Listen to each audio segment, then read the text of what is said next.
Zoezi la kupatikana kwa katiba mpya linaonekana kuendelea vyema, hasa baada ya kamati ya wataalamu wa katiba kutandaza mikakati iliyoafikiwa tangu kuanza kwa kibarua hicho. Kwenye mikakati hiyo, ambapo baada ya kupokea maazimio toka kwa wananchi, kamati hiyo imezinakili hoja tata katika makundi matatu ambazo zinapaswa kushughulikiwa vilivyo. Nazo zinahusiana na utawala na bunge, ambapo hapa tofauti ikiwa ni uhusiano kati ya bunge na mamlaka makuu ya utawala, ambapo bunge linaulizwa shuruti ya kuwa na rais na waziri ambao si wa bunge. Tatizo jingine ni ugavi wa mamlaka, ambapo tofauti zinazochipuka ni uwepo wa utawala zaidi ya mmoja, nguvu zake na namna ya kuzisambaza.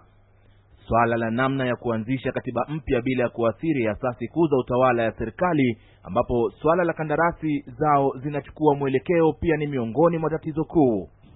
Kamati hii itaomba ruhusa ya bunge kupitia vilelezo vya katiba vilivyoshughulikiwa hapo awali. In its wisdom, Parliament thought the best way of capturing those views is to mandate us to invite written memorandum from Kenyans.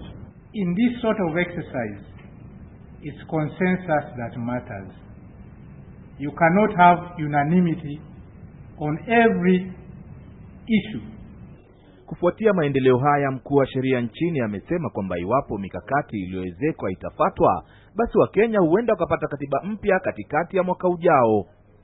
If that program, assuming the longest scenario takes place and everything works to schedule, we ought to have a referendum between February and end March, beginning of April next year. Na baada ya vipengee hivyo kugawanywa katika matatizo ambayo ni matatu katika kubuniwa katiba mpya, sasa matatizo hayo yanarejeshwa tena kwa Mkenya wa kawaida ili kutoa mwelekeo mwafaka ni vipi yataweza kutatuliwa hatimaye kuzaliwa katiba mpya hapa nchini Kenya. Ali Manzu, KTN leo, Nairobi.